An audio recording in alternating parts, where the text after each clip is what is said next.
Hi guys, welcome to our channel Telugu audio stories with Maithri. నా ఛానల్ని ఎవరైనా ఫస్ట్ టైం చూస్తున్నట్టయితే తప్పకుండా లైక్ చేయండి, షేర్ చేయండి అండ్ సబ్స్క్రైబ్ చేసుకోండి. Miss Lakkamamba part 56. ఇక లేట్ చేయకుండా స్టోరీలోకి వెళ్ళిపోదాం. నేను ఎంత కంట్రోల్ చేసుకున్నా నా వల్ల కావట్లేదు. నేనేం చేయాలి అంటుంది కళ్ళల్లోకి వాటర్ తెచ్చుకొని అనిక. ఓకే ఓకే, ఏడవకు, బట్ కొంచెం కొంచెం నిన్ను నువ్వు మార్చుకోవాలి. ఎందుకంటే ఇష్టం నీ ఒక్కదాని వైపే ఉంది, తన వైపు లేదు కదా. అనవసరంగా వాళ్ళ ఇంటికి వచ్చి వాళ్ళని ఇబ్బంది పెట్టిన వాళ్ళం అవుతాం అన్నాడు రోషన్. ప్లీజ్ అన్నయ్య, ఈ ఒక్క మాట అనకు. ఎందుకంటే ఇది నాకు పరాయి ఇల్లులా అనిపించడం లేదు, నా ఇల్లులా అనిపిస్తుంది అంటూ ఏడుస్తుంది అనిక. అప్పుడే పుష్ప వాళ్ళ రూమ్కి వచ్చింది సూప్ తీసుకొని. అనిక ఏడవడం చూసి, ఏమైంది మా, ఎందుకు ఏడుస్తున్నావు? ఏదైనా ప్రాబ్లమా? ఇంట్లో ఏదైనా ఇబ్బందిగా ఉందా అని కంగారుగా అడుగుతుంది. అయ్యో ఆంటీ, అదేం లేదు, జస్ట్ 2 డేస్ ఇంటికి రమ్మన్నాను, దానికే అంటూ కవర్ చేస్తాడు రోషన్. వస్తుందిలే నాన్న, తనకి హెల్త్ బాగాలేదు కదా, అందుకే ఇక్కడ ఉంది. 4 రోజులు పోయాక తనే వస్తుంది, అప్పటి వరకు అడగకు అని రోషన్ని ముద్దుగా బుజ్జగించి, అసలు నీ హెల్త్ బాలేదు, ఇంకా ఏడుపు ఎందుకు అని చిన్నగా మందలించి సూప్ బౌల్ ఇస్తుంది పుష్ప అనికకి. తను వెంటనే నార్మల్ అయిపోయి, ఆంటీ, శౌర్య వచ్చాడు అంటుంది. ఆ మాటకి చిత్రంగా చూస్తాడు రోషన్ చెల్లెల్ని. వచ్చాడా? సరే, తనకి కాఫీ తెస్తాను. నాన్న, నువ్వేమైనా తీసుకుంటావా అని అడిగింది పుష్ప రోషన్ని. నో ఆంటీ, ఇందాకే స్నాక్స్ తీసుకున్నాను కదా అంటాడు. అయినా పర్వాలేదు, ఐస్ క్రీమ్ తెస్తాను అంటూ లోపలికి వెళ్తుంది పుష్ప. ఇంత మంచోళ్ళేంటి అని మనసులో అనుకుంటూ సోఫాలో కూర్చుంటాడు. ఇక తను సూప్ తాగుతూ ఉంటుంది అనిక. ఇంట్లో ఒక అమ్మాయి ఉండేది, తను కనబడట్లేదు అని లక్కీ గురించి అడుగుతాడు రోషన్. తను మార్నింగ్ వెళ్ళిపోయింది కాలేజీకి, అట్నుంచి హాస్టల్కి కూడా అంటుంది అనిక. ఓహో, వెళ్ళిపోయిందా? తన కోసమే ఇప్పటి వరకు కూర్చున్నా. ముందే విషయం తెలిసి ఉంటే కాలేజ్కి వెళ్ళేవాణ్ణి. కాలేజీ టైం అయిపోయింది అని ఫీల్ అవుతాడు రోషన్. ఏం ఆలోచించారు స్వీటీ గురించి అని అడిగింది ఇంటికి వెళ్ళగానే రామకృష్ణకు కాఫీ ఇస్తూ రజని. కొత్తగా ఆలోచించడానికి ఏముంది, తను ఎలా బాగుపడుతుందా, ఎప్పుడు మారుతుందా, మన మాట ఎప్పుడు వింటుందా అని. నా ఆలోచనే కాదు, నాకు వచ్చే ఆవేశాన్ని కూడా ఆపుకుంటున్నాను, ఎందుకంటే తన హెల్త్ ముఖ్యం కాబట్టి అన్నాడు చాలా కోపంగా రామకృష్ణ. నేననేది అది కాదు, మనం వాళ్ళ ఇంటికి వెళ్ళినప్పుడు వాళ్ళ మాటలు మర్యాద బాగా నచ్చాయి.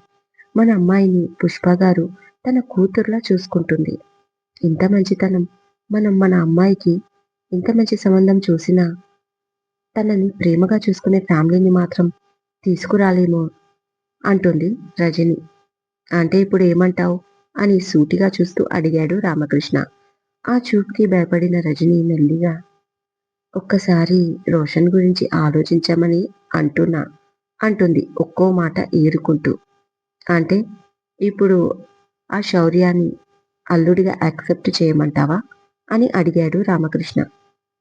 నేను చెప్పినందుకు కాదు కానీ మన కూతురి సంతోషం కోసం ఒక్కసారి అలా ఆలోచించండి, అంతే తప్ప నిర్ణయం తీసుకోమని చెప్పట్లేదు. మీరు ఏది ఆలోచించినా మన పిల్లల మంచి కోసమే కదా ఆలోచిస్తారు. నీకంటే ఎక్కువగా నాకేం తెలుసు అంటుంది రజని. దాంతో ఆలోచనలో పడతాడు రామకృష్ణ.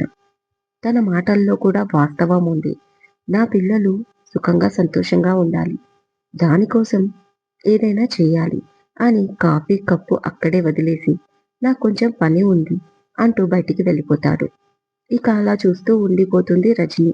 ఎందుకంటే అతని ఆలోచన ఆమెకు అర్థం కావడం లేదు. బెడ్పై పడుకుంది లక్కీ ఫోన్ చూసుకుంటూ. అప్పుడే తన నడుంపై చెయ్యి పడింది.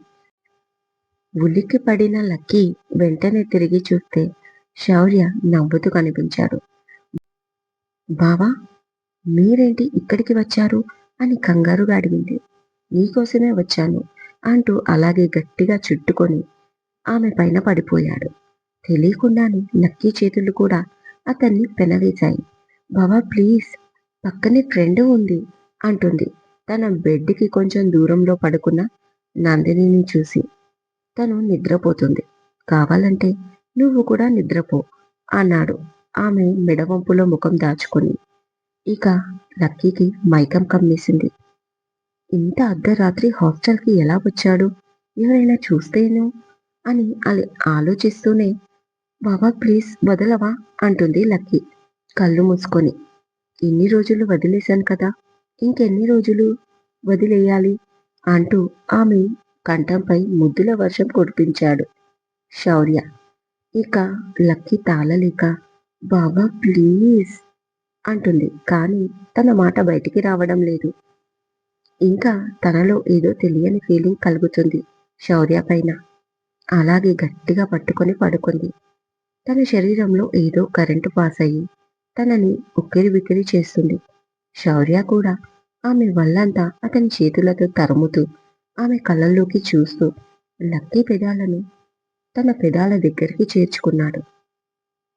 ఈ టైంలో లక్కీ కళ్ళల్లో ఏదో తెలియని భయం. వెనక్కి జరగాలని చూస్తుంది, కానీ శౌర్య ఆమె మెడ వెనకాల చెయ్యి వేసి ఇంకా దగ్గరికి చేసుకున్నాడు. ఇక తప్పక అతనికి కావాల్సింది ఇవ్వాలి అనుకుని కళ్ళు మూసుకుంది. ఒక క్షణం అతని పెదాలను తాకుతున్న టైంలో శౌర్య అంటూ ఎవరో గట్టిగా పిలిచిన వాయిస్ వినిపించి కళ్ళు తెరిచింది లక్కీ. అప్పటికే శౌర్య చెయ్యి పట్టుకొని పైకి లాగింది అనిక. అక్కడ అనికని చూసి ఆశ్చర్యపోయింది లక్కీ. ఎందుకు ఆమె దగ్గరికి వెళ్తున్నావు, నువ్వు నాకు కావాలి అని గట్టిగా హక్ చేసుకుంది అనిక శౌర్యాని. పిచ్చ కోపం వచ్చింది లక్కీకి. ఏయ్, అతను ఎవరనుకుంటున్నావు? నా బావ. నీకు ఏమీ కాదు. ఎందుకు మా బావని నన్ను దూరం చేస్తున్నావు అని అడిగింది. దూరం చేసేది ఏంటి, శౌర్య నావాడు, నాకే సొంతం అని అరిచింది అనిక. ఎలా అవుతాడు, చిన్నప్పటి నుంచి నాకు బావ, నువ్వు వెళ్ళు ఇక్కడి నుంచి అంటూ తను కూడా అరిచింది. తను వినిపించుకోకుండా శౌర్య చెయ్యి పట్టుకుని వెళ్ళిపోతుంది. బావా బావా బావా అంటూ అరుస్తూ పైకి లేచి కూర్చుంది లక్కీ. కానీ తన కళ్ళ ముందు ఎవరూ లేరు. దూరంగా పడుకున్న నందిని ఏమైంది, ఎందుకు అరుస్తున్నావు, ఏదైనా పీడకల అని అడిగింది.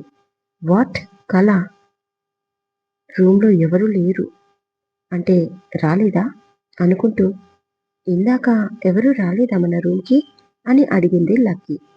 రాలేదే, ఇద్దరమే ఉన్నాం, నువ్వే నిద్రలోంచి అరుస్తూ లేచావు, ఏమైంది, మా అన్నయ్య గుర్తుకొచ్చాడా అంటూ కళ్ళెగరేసింది నందిని. అదేం లేదు అంటూ జరిగిందంతా గుర్తుకు చేసుకుంది. అనిక పైన చాలా కోపం వచ్చింది, కానీ శౌర్య చేసిన పనికి సిగ్గు కూడా వచ్చింది. ఇంకా తన మనసులోంచి శరీరంలో ఆ ఫీలింగ్ పోలేదు. అలాగే వెనక్కి వాలి శౌర్య హక్ చేసుకోవడం, ఆమె మెడపై ముద్దులు పెట్టుకోవడం అన్నీ గుర్తుకు చేసుకుంటూ కాసేపు అలాగే పడుకుంది. అంతలోనే మరొకసారి శౌర్య నావాడు, నాకు మాత్రమే సొంతం అంటూ అనిక అరిచింది గుర్తుకొచ్చి ఎక్కడలేని కోపం వచ్చింది లక్కీకి. నా బావని తనవాడు అంటుందా, ఎంత ధైర్యం తనకి, ఏదో కల కాబట్టి బతికిపోయింది, లేకపోతేనా ఇంకా ఈ లక్కీ ఏంటో తెలిసేది అని ఆలోచిస్తూ లేచి ఫ్రెష్ అవ్వడానికి వెళ్ళిపోయింది లక్కీ. ఏంటి బాబా నువ్వు అనేది, మన అమ్మాయి చేజారిపోయిందా అంటే ప్రేమలో పడిందా అడిగాడు కాశీ. కాశీ ఎన్నాళ్ళ నుంచో రామకృష్ణకి తెలుసు తను చేయలేని పనులు కొన్ని, అంటే ఇల్లీగల్ పనులు కాశీ సహాయంతో చేయిస్తాడు రామకృష్ణ. ఎలాంటి సాక్ష్యం లేకుండా జాగ్రత్త పడడం కాశీ అలవాటు, కాశీని కాపాడుకోవడం రామకృష్ణకి అలవాటు. అవును అన్నాడు రామకృష్ణ. మరేం చేద్దాం బావా, మన పాప కంటే బుద్ధి లేదు అంటూ. క్షమించు బావా, పాపకి తెలీదు, మరి ఎదుటివాడికి తెలీదా కోపంగా అడిగాడు కాశీ. నీ ఆవేశం నాకు అర్థమవుతుంది, నీలాగే నాకు కూడా చాలా ఆవేశం వస్తుంది కాశీ. అలా అని వాడిని ఏమీ చేయలేను అనలేను, ఎందుకంటే వాడు కూడా నా కూతురు అంటే పడి చచ్చిపోవట్లేదు. మన స్వీటీ పాపకి పిచ్చెక్కి నా పరువు తీయాలని వాడి ఇంట్లోకి వెళ్ళి ఉంటుంది అన్నాడు రామకృష్ణ. దానికి బావా అన్నాడు కాశీ బాధగా. లేచిపోలేదు లేరా, కాకపోతే చచ్చిపోతాను అని బెదిరిస్తుంది. డాక్టర్ సలహా మేరకు అక్కడ ఉంచవలసి వచ్చింది. కానీ నాకు అది నచ్చలేదు కాశీ అన్నాడు. అవును బావా, కానీ వయసులో ఉన్న పిల్ల అంటూ ఆగిపోయాడు కాశీ. లేదురా, వాడు చాలా మంచివాడు, మర్యాద కలిగిన ఫ్యామిలీనే. కానీ నాకు నా కూతురు మాత్రమే కావాలి. నా కూతురికి వాడు మాత్రం వద్దు అన్నాడు చాలా సీరియస్గా రామకృష్ణ. మరేం చేయమంటావు అని అడిగాడు కాశీ. అది నా నోటితో చెప్పలేను. ఏం చేయాలి అనుకున్నా నువ్వే చేయాలి. ఎందుకంటే రాబోయే ఎలక్షన్లో నేను ఉండాలి. నాతో పాటు నువ్వు కూడా ఉండాలి. అంటే మన చేయికి మట్టి అంటకూడదు. అలా ఉండాలి ప్లాన్. అర్థమైందా అన్నాడు రామకృష్ణ. అలాగే, నీ మాట నాకు అర్థమైంది బావా. ఒక 4 రోజులు ఓపిక పట్టండి. వాణ్ణి ఈ లోకంలో లేకుండా చేస్తాను అన్నాడు కోపంగా కాశీ. అంత అవసరం లేదు. ఏ మంచితనం అయితే చూసి నా కూతురే వాణ్ణి ఇష్టపడిందో దాన్ని నువ్వు డ్యామేజ్ చెయ్యి చాలు. ఎందుకంటే వాడు నా స్నేహితుని కొడుకు. అలా అని నేనేం వాడిపైన ఎఫెక్షన్తోనూ సింపతితోనూ లేను. అది చూపించలేను కూడా. ఎందుకంటే ఏదైనా వరద వచ్చి అందరం కొట్టుకుపోతుంటే నేను ముందు నా గురించి, ఆ తర్వాత నా ఫ్యామిలీ గురించి ఆలోచిస్తాను. బేసిక్గా ఎవరైనా ఇలాగే చేస్తారు. మన వాళ్ళు ప్రమాదంలో ఉంటే వాళ్ళని అలాగే వదిలేసి పక్కింటి వాళ్ళను, ఎదురింటి వాళ్ళను ఉద్ధరించడానికి వెళ్ళం కదా. ఇది కూడా అంతే కాశీ. నా కూతురు మనసు వాడి విషయంలో విరిగిపోవాలి. అలా ఏదైనా చెయ్యి. అది జరగనప్పుడు నువ్వు అన్న మాటని నిజం చేద్దాం అన్నాడు రామకృష్ణ.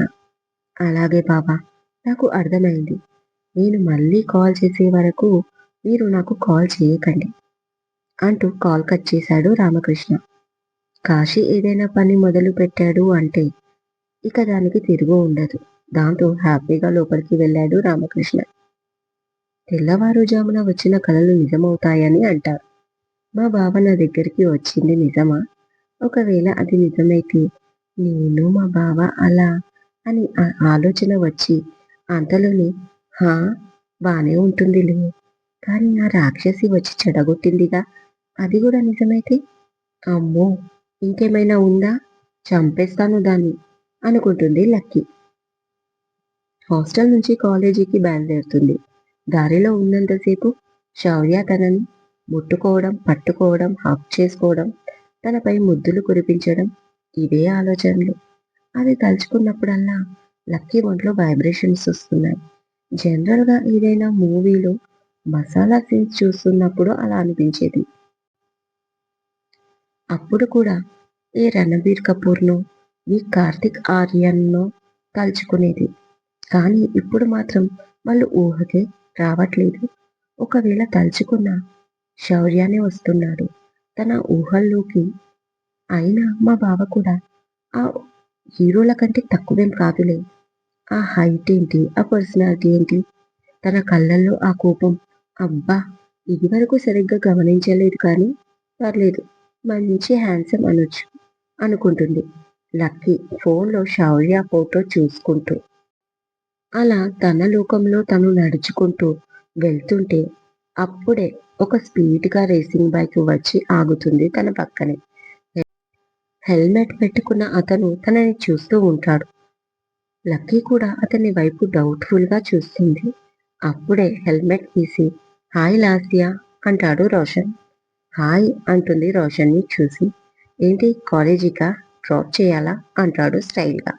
ఛా, మరీ అంత దూరం డ్రాప్ చేయగలవా అంటూ తన చెయ్యెత్తి తన ముందున్న కాలేజీ గేట్ని చూపిస్తుంది లక్కీ.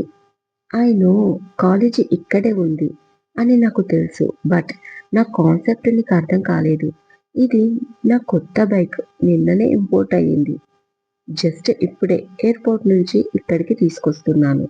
నా బైక్ బ్యాక్ సీట్లో నాకు ఇష్టమైన వాళ్ళని కూర్చోబెట్టాలని నా చైల్డ్‌హుడ్ ఫ్రెండ్స్‌ని కూడా వదిలేసి నీ కోసం వచ్చాను అన్నాడు రోషన్. కానీ నేను నీ ఫ్రెండ్‌ని కాదే అంటుంది 2 చేతులు వెనక్కి పెట్టి కొద్దిగా ముందకి వంగి రోషన్ కళ్ళలోకి చూస్తూ లక్కీ. నువ్వు అనుకోలేదనుకో బట్ నేను అనుకుంటున్నాను కదా! ప్లీజ్ ఒక్కసారి ఆ సీట్ పైన కూర్చొని రిబ్బన్ కటింగ్ చెయ్యొచ్చు కదా! అన్నాడు ఫేస్ అదోలా పెట్టుకొని. నో వే అంటుంది లక్కీ ముందుకు అడుగులు వేస్తూ. తనకి కోపం అనిక అతని చెల్లెలు అని. అందుకే ఆమెతో పాటు అతను కూడా నచ్చట్లేదు లక్కీకి. బట్ వై అని అడిగాడు రోషన్ వెనకే వస్తూ. నేనేం సెలబ్రిటీని కాదే నీ బైక్ సీట్‌కి రిబ్బన్ కటింగ్ చేయించడానికి అంటుంది లక్కీ. నీకు తెలియట్లేదు నా కళ్ళల్లో మీరు పెద్ద సెలబ్రిటీ. ఐ మీన్ ఒక ఏంజెల్‌వి నువ్వు అంటాడు రోషన్. ఎందుకలా అని అడుగుతుంది డౌట్‌ఫుల్‌గా ఫేస్ పెట్టుకొని లక్కీ. బికాస్ మీరంటే నాకు చాలా ఇష్టం అంటాడు రోషన్. బట్ మీరంటే నాకు ఇష్టం లేదు కదా అంటుంది లక్కీ. ఈ ఇష్టం, ప్రేమ అనే పదాలతో ఇదే ప్రాబ్లమ్. ఒక్కొక్కరికి సడన్‌గా పుట్టుకొస్తాయి ఒక మనిషిని చూడగానే. అదే మరికొద్ది మంది విషయంలో అలా కాదు. చాలా స్లోగా ఎఫెక్ట్ చూపిస్తుంది. ఎగ్జాంపుల్ మీరు అని రోషన్ అనగానే ఇదేమైనా రోగమా? ఒక్కొక్కరిలో ఒక్కొక్కలాగా ఉండడానికి అంటుంది లక్కీ కళ్ళు తిప్పుకుంటూ. యెస్. మరి ప్రేమ రోగం ఒకటే. ఇంకా చెప్పాలి అంటే రోగం కంటే డేంజర్. మీరే ఆలోచించండి. జ్వరం వచ్చినా, ఇంకేదైనా వచ్చినా డాక్టర్ దగ్గరికి వెళ్లి మెడిసిన్ తీసుకోవచ్చు. అదే ప్రేమ సోకితే ఎప్పుడు ఆ ఆలోచనలే. ఆ మనిషిని తలుచుకోవడం, నవ్వుకోవడం. పిచ్చి పట్లేనట్లుగా. మరి దానికి మెడిసిన్ ఉందా? అని అడుగుతాడు రోషన్. అంతే. షాక్ అయిన లక్కీ అలాగే చూస్తూ ఉంటుంది. నిజమే కదా! మార్నింగ్ నుంచి నేను అలాగే అయిపోయాను అనుకుంటుంది. అందుకే ఒక్కొక్కరికి ఒక్కోలా సింప్టమ్స్ ఉంటాయి. ఇందులో మీకు వేరుగా, నాకు వేరుగా ఉంటుంది. మీ గురించే తీసుకుందాం. మీ కళ్ళ ముందే మీకు కావాల్సిన వాళ్ళు ఒకరు ఉండొచ్చు. అంటే నేననుకోండి అనగానే కోపంగా చూసింది లక్కీ. వెంటనే రోషన్ సారీ అంటూ కంటిన్యూ చేశాడు. మీకు బాగా తెలియడం వల్ల ఓ పర్సన్ పైన మీకు ఎలాంటి ఫీలింగ్ లేదు. ఆ పర్సన్ గురించి మీరు ఎప్పుడూ ఆలోచించలేదు. కానీ అనుకోకుండా ఒక టైం రాగానే ఆటోమేటిక్‌గా ఆ పర్సన్‌పై ఇష్టం పుడుతుంది అన్నాడు రోషన్. అంతే షాక్ అయిపోయింది లక్కీ. ఇదండి ఇవాళటి ఎపిసోడ్. ఈ ఎపిసోడ్ మీకు నచ్చినట్టు అయితే నాకు కామెంట్‌లో చెప్పండి. అలాగే లైక్ చేయండి, షేర్ చేయండి, హైప్ ఇవ్వండి. సబ్స్క్రైబ్ చేసుకోండి నా ఛానల్‌ని. మరొక మంచి ఎపిసోడ్‌తో మీ ముందు ఉంటాను. మైత్రి.